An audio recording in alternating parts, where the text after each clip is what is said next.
Orang Islam kadang-kadang menggunakan agama untuk maju berniaga. Dia orang pun sama juga, ada peluang, kesempatan menggunakan, membengongkan orang-orang Melayu yang dah bengong. Ni kelemahan kita.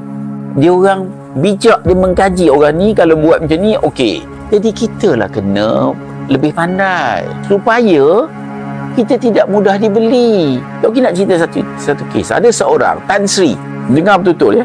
Dragon, antara dragon 9 dragon. Dia hantar satu lawyer nak jumpa Tok Ki. Dia kata Tan Sri nak datang jumpa you. Tak, dia nak berkawan. Oi, pelik juga ni. Saya kata okey, tak ada masalah, jumpa. Pasal kita bukan ada benda nak apa, kita tak ada nak.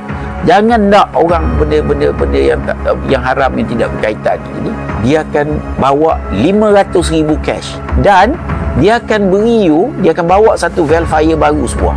Tok kita tak ada apa.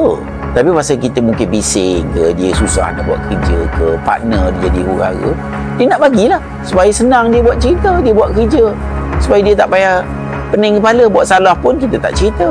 Jadi kita lawan, bawa macam-macam. Tapi alhamdulillah, lama-lama dia bising kita tu, dia tarik balik. Kita kena laluilah cabaran, pasal perjuangan bukan mudah. Kalau tidak, tak nama perjuangan. Bebas Along, bebas riba. Ayo kembalikan ketenangan hidup anda. Lebih 15,000 kes berjaya dikendalikan. Untuk bantuan, layari bebasahlong.com atau hubungi 019 359 1000.